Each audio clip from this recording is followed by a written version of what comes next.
And welcome to Let's Fly VFR. Today we're going to have a look through the menus of X-Plane 11 if you happen to be a beginner, and try and get you ready to fly in the shortest possible time. Like, subscribe and share if you would like. And let's delve into this menu, the menu of mystery for many new people delving into X-Plane 11. So let's have a look and see what we've got. Let's open the settings. So let's have a quick look through. We have general, sound, graphics, network, output data or data output, joysticks, keyboards, GPS and VR. So firstly, you select the language that you'd like to use. Flight model, I would highly recommend you just leave it here to the left. This particular button here, to show clickable regions in the cockpit here, you will see green boxes around anything you can click on and change with your mouse.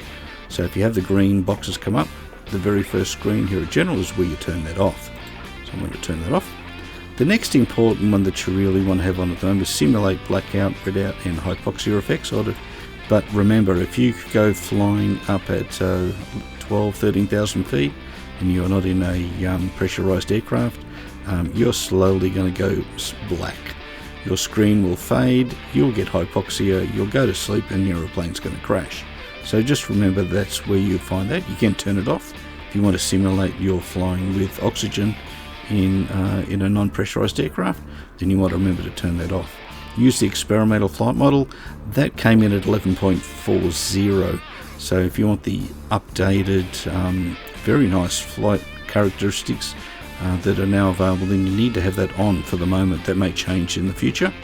ATC, that'll show you the arrows, so you know where to go, where to taxi. If you're not real sure, just click on this one. Disable downwind ILS, I wouldn't worry about that too much. You can choose to land from either end with the ILS if you want to, once you learn how to do that. This is another really important one. Runways follow terrain contours. So if you want to have your runways following the textures and the land terrain, then you want to have that turned on. And as you note here, requires scenery reload, so you have to restart your flight at least to make that effect.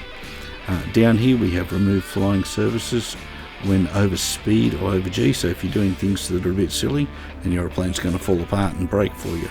So you've got to be a little bit careful. I'd recommend you leave that on. Show main menu with sim launch, I think you should leave that on. That'll come up to that initial screen we were at previously, or will be at, depending on how I edit this. Warn about scenery missing scenery. That can happen if there's a problem with a package, if you've got some other scenery, some other airports loaded, and you may not have all the libraries available. In cockpit, on cockpit, text warnings, that'll put up screen text on your screen. Warnings about when networked, so unless you're doing some network stuff, we'll leave that alone for now. Down here, send anonymous usage data to Laminar Research. That's worth having on because that gives them a chance to fix things, because they see when there's a problem. The kiosk mode's used if you don't want people to be able to change anything. You can password it and no one can change the settings. Let's move on to sound. Enable sound, so I've got everything all just up to 100%. If you want to, you can have enable text ATC, therefore you'll see what is heard will be written on the screen as well. Enable verbal ATC, so you're going to hear ATC in the background all the time, even when you're not using it, but do find that a little annoying. It's up to you whether you want to use it. Let's move into probably the biggest one, graphics. Visual effects and texture quality. These control how your sim looks, how much quality, how crisp it is all governed here. And this left hand side is all down to do with your GPU. So the stronger your GPU is, the more you'll be able to turn these up. So at the moment on my 2060 Super and my 2600, these are the settings I have. It's working pretty well, I've got to say, for what I've got. Anti-aliasing, this stops you getting those jaggies, so you can move this up. It will impact your sim quite a bit unless you have something really, really strong to push it along. I'm currently leaving it here, and I'll tell you why in a moment. Anisotropic filtering, if I can get that out. I've got this up here at the moment. This helps to clear up the picture.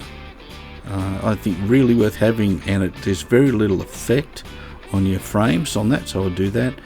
Some of these, so we have, let's go over to the right here. So GPU this side, this is CPU, so this is your processor.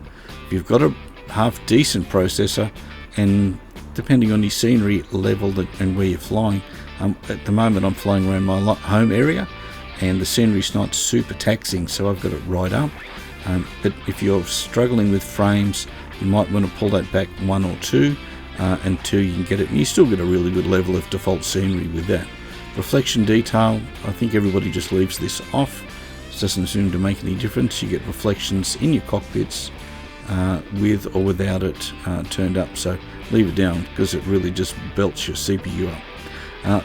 Probably the most important thing at the moment is use Vulkan driver for faster rendering, so make sure you turn that on, and you'll find you get a lot better experience. This has just come in with 11.50, so it's now available.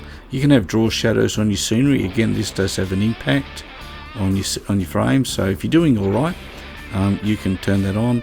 And draw park scenery also will just add more aircraft around your airports when you're there. So, but they do take up some processing power. Monitor usage, so you've got a couple of options here. Full screen windowed, instructor operating station.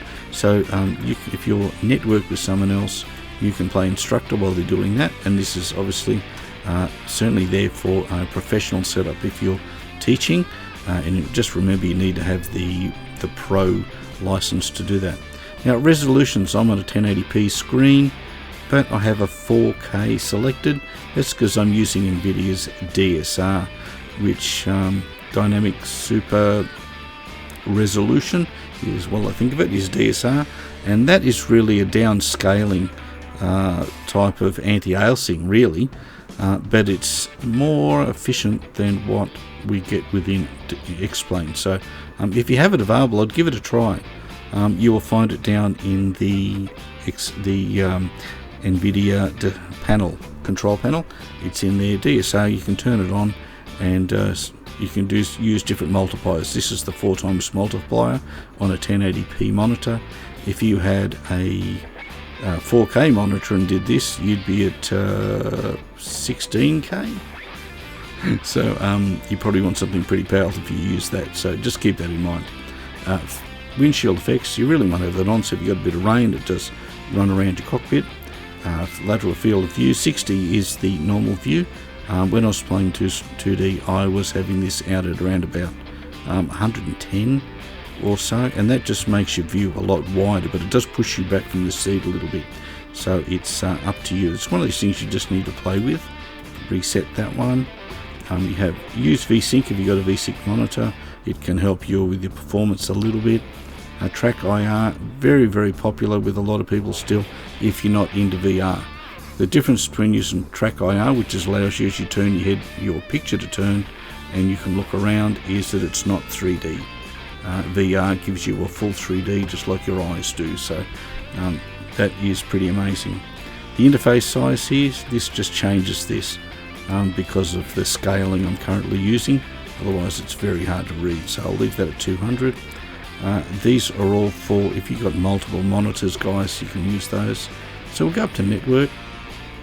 Unless you're doing networking stuff, you don't need to touch anything there, guys. Data output. The only thing you might use is this one here. This will put a little box up in the corner with frame rates, and that you can use that while you're setting up and tuning your system. There's certainly one tool. There are others, but that's the built-in version. The rest of it, I don't know if anyone uses it, but I don't. Joysticks, here you can set up your joysticks. You can have multiple different profiles here. You can manage those just by selecting, moving them around. You can allocate different ones to different aircraft if you want to. Control sensitivities. This is where I have, this is the most realistic, everything to the left, but you'll probably find everything about middle if you when you first get it. So you can play with that yourself. It's a personal preference. So that's sensitivity. So we did that. Done. So as you can see here, you can move things around forward and back, left and right. If you need to reverse, this time is handy with your throttle if you're jumping into helicopters. And then here you can allocate all your buttons. You can see here that all the buttons down the side that you can see down here, and with those you can edit those just by clicking on it, finding something else you want to open or close the canopy with that particular key, then you can grab that, apply, and then it'll be done. Get back there again. Keyboards. So you've got a lot of keyboard things here. I haven't used this, to be honest, guys, but you can allocate keyboard operations to like replay mode, on, off.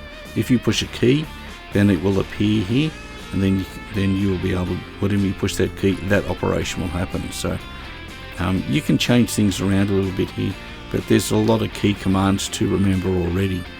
Unfortunately, there doesn't seem to be a quick breakdown for anyone, so there are some PDF files available that you can get online if you go searching for keyboard shortcuts for Explain 11. So GPS, just make sure you got these turned off. Having these turned off, if you turn them on, apparently it does cause some stuttering and really poor performance, even if you've got a really massive system. And finally, we have my favorite, VR. So turning VR on, just simply click that. If you want to use your mouse, you can click it on there to be able to use mouse. Well, yoke modes and ergonomic modes are all set up there. So there it is. That's the main menu. Well, I hope you found that enlightening. It's a bit of a dry subject, but it is something a lot of people seem to find some challenges with.